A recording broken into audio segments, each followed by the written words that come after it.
We are so back. So, if you're someone like me, you like a lot of different types of music. And if you're also like me, you've seen online a lot right now is the kind of revival of this stuff called shoegaze music is the genre. And I thought the name was interesting. I liked a lot of the music that has been coming out, and I went into a rabbit hole about it, and here we are. I think that the more I researched this, the more I found that this stuff has a tumultuous history, and with that comes a lot of different things that I find interesting, and hopefully you guys find interesting, and we're just going to jump into this stuff, and I'm going to show you how this stuff impacts music today. So to paint a picture beforehand, it's like the 70s and 80s, right? Indie and alt rock are pretty popular right now. Out and about of those two categories comes a subgenre, and this subgenre has all sorts of like distortion, different guitar like flanging and different vibrato and all sorts of different like tunings, and the way the lyrics are produced, it's a very mellow, nostalgic kind of ball of noise. So what would happen is that when people would go and they would perform these songs, they would have so many foot pedals on stage for all the different distortion effects and whatnot and all the pitch changes that they would just be staring at their feet. Did I just break my chair?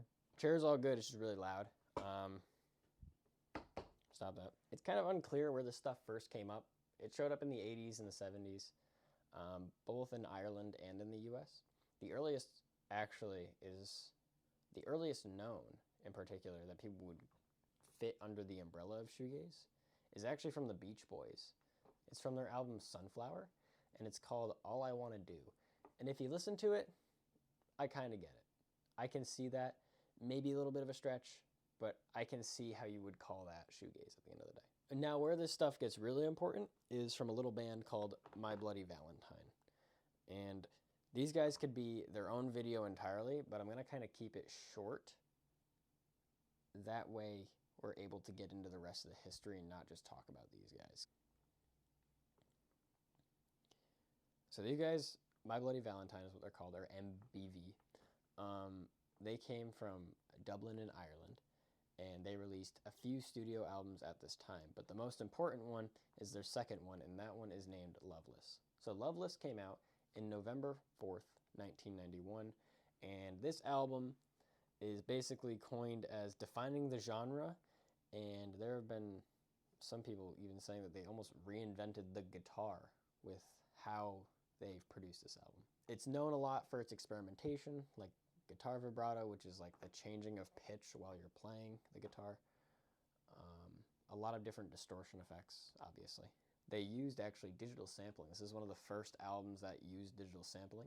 They went from analog in the studio and then switched it over to digital just so that they could mess with some of that sampling and get some of the effects that they wanted. And to give you a little bit of a history about the album itself, it took a long time. Like, this is like a 2-year album. They go through 19 studios, all different types of like companies and whatnot, mixers. When they finally do get the album out, the label doesn't even want to work with them anymore. Basically, the main singer of the band, Kevin Shields, is seen and even quoted himself as saying that he was going crazy while they were making the album because it was just such a strain to try and figure it out. That they both just kind of hated each other by the end. And the band itself actually like kind of broke up after this album and didn't reappear until much later. Basically, all you need to know is that this album creates the template for what shoegaze music is going to be itself. I've listened to it. I liked a lot of the songs, things like Only Shadows. Cool album, though. I would recommend checking it out. If you don't know anything about this genre, first thing you should probably check out. So what defines shoegaze from alt and indie rock on its own, right? There's a bunch of different characteristics that make it what it is. And the biggest one is a lot of the distortion effects with the guitar and vocals, right? So they would do things like flanging, which is where you have like 2 different tones and they're like less than a second apart from each other. and then that amount of time in between changes as the song goes on. It creates this almost wave. Like you see my hands would wave like this here if I were to recreate it. Or they would even just straight up bend their guitar to make a weird sound out of it. So they would grab it by the neck, and as they were strumming, they would just literally try and like snap the neck off of the guitar. Wild, and the commitment is commendable. So a lot of times in shoegaze, what they try and do is just make like a bunch of clashing of different sounds, to where you just it sounds like that you're listening to just one big jumble of audio, and things are not able to be picked out from one another.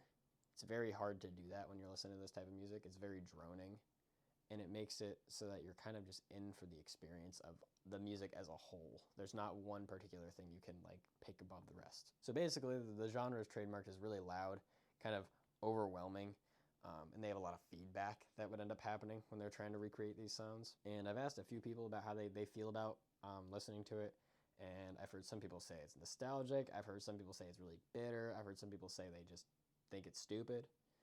And I think it's a genre that you really have to give a fair chance yourself before you can really form an opinion on it. So after this album would really be something that I like to just call the scene that celebrates itself. So even while shoegaze was popular, a lot of times they weren't like as popular as a lot of the other genres that were coming in at the time, right? Indie and alt rock were still supreme. It wasn't exactly like they took them down and changed music as a popular genre, but they crafted a lot of different details in music now. So throughout the 90s, a lot of these guys would like play together. And what they would do is that they would all play like in each other's bands when they would make music, because all they cared about was making music that sounded cool and had all these distortions and sounded unique. So there's plenty of examples throughout this time period where a band would play one gig and then they would just switch people in their bands with one another, and then they would go play different gigs or something. And it created this very tight-knit community that didn't really have any drama going on. For example, like the biggest band that was known for doing that was a band called Moose, and they would basically every night that they'd play, they would just swap with other bands, and they would swap out like their drummer, even Moose himself, which was ironically the name of the leader of the band. And people would just have a good time. They would show up to each other's gigs, they would drink together, and for some reason, British media did not like that. So that's where this term comes from, the scene that celebrates itself. It was created by Steve Sutherland in 1990 for one of the like British like drama magazines, because they were trying to stir up drama, and they were saying, well, nobody else listens to it but you guys. So like they were just trying to be insulting. They were like throwing insults back at one another, and they would follow these bands around, and they would try and like write gossip articles on one another to try and stir up more drama. But as far as my research shows, that just didn't seem to happen or work.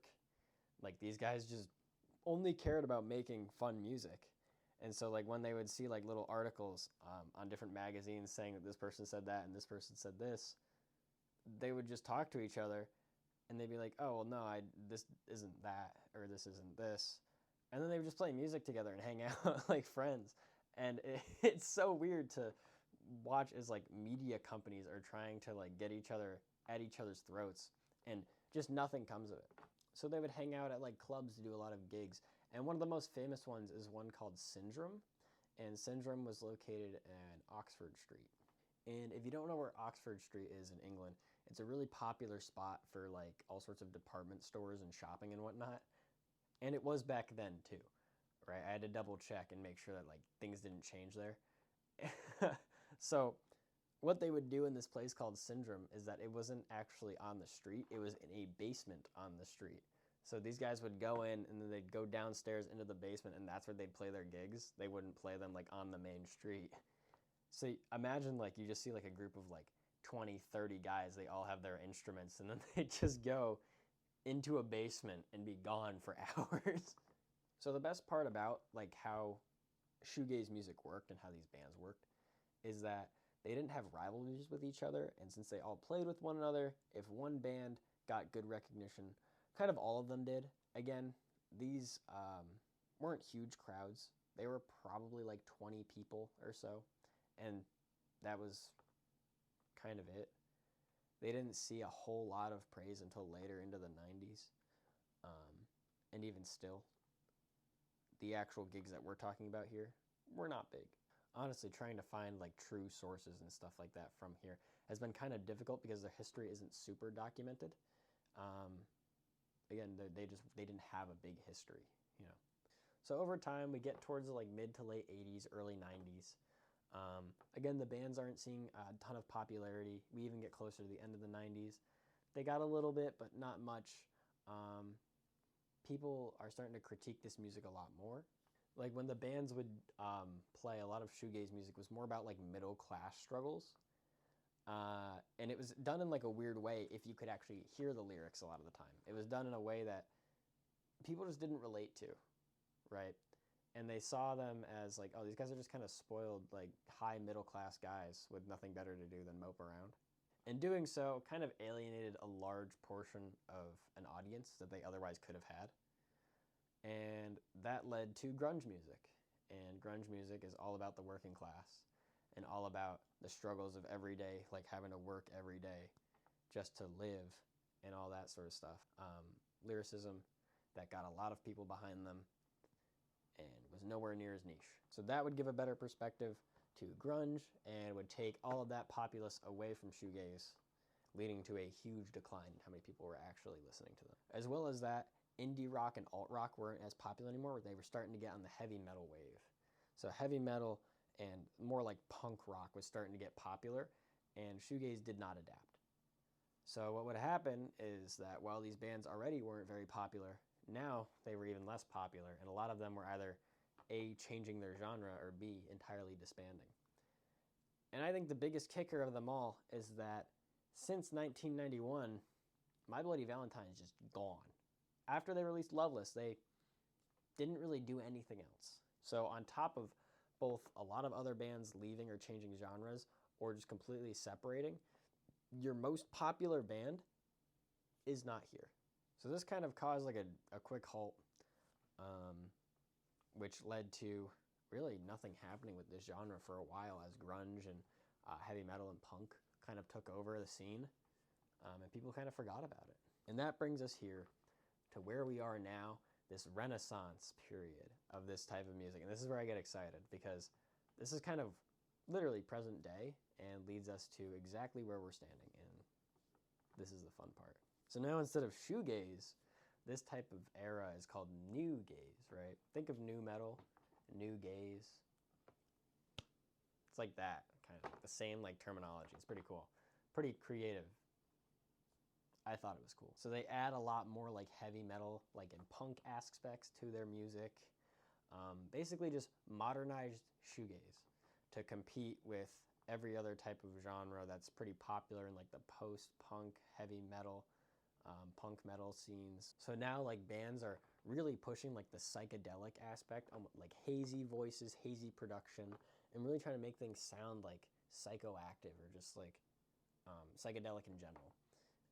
And that kind of takes over this more modern feeling, especially when you listen to any shoegaze after like 2007.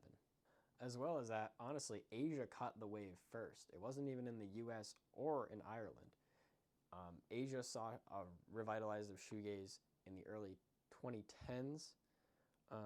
They saw like Tokyo Shoegazer was one, For Tracy Hyde in 2012, which both kind of adopted shoegaze as their genre and kind of ran with it. And they also combined that with indie music, and in doing that, made a popular genre for people in Asia to really enjoy this type of music. A big influence with new gaze is adding those emo elements. You've probably, if you've ever seen it on social media right now, like on my TikTok, it's blowing up. The lyricism, a lot of like the background, like images or vocals, they're all like in that vein of like emo punk, emo metal. Literally just like they're pushing the emo envelope, and I'm not gonna lie, I'm eating it up. So that brings us to the 2020s, where we're at now. That's a weird thing to say. So shoegaze obviously is becoming more and more popular. especially amongst my generation. Gen Z really seems to like it, and you're seeing all sorts of different bands pop up. And it's honestly why I wanted to make this video, because this stuff isn't a brand new genre. This is something that had a history before, and we're kind of like uncovering it again and using it and making it something different but the same. So right now there's a huge potential for this full revival of shoegaze music. You're looking at people like Wisp, Atuka, Jades, I don't know how to say this, Quanic? I hope that's how I'm saying it right. I'll probably put them up here somewhere, and you guys will be able to check them out as well and see what I'm listening to all of the time, because it's just good music. It is. It really, really is. And I think that it's going to be something that's probably going to stay at the very least, and hopefully not be a flash in the pan. At the end of the day, that's it. That's the history of it now. Literally, I could say that there's more, but there isn't. That's it. I find this music absolutely incredible as like a process, and the changing of mediums, even from analog to digital, and how that faced us with the ability to make shoegaze music a lot easier and to create this genre all over again. You know, I feel like creatively, we as people like a certain medium in media, and we like something that's, most people like something obviously that's popular. And having these different little pockets of different types of creativity allow us to push forward with creative endeavors. And shoegaze is no different. It was a lot of fun researching it. I have a few more topics I want to go into, but they're all kind of random. It's just whatever really like interests me at the moment. If you guys find something that you think is interesting, or you want me to research that you think I might find interesting, let me know. Let me know what you think of shoegaze music. If you listen to it, if you've never heard of it before, I'm glad to introduce you. And let me know what you think of all of the stuff in there. Maybe give it a shot, you know, maybe you'll like it. But for now, my name is Mike, and until I see you guys again, make sure to be kinder than necessary. Peace.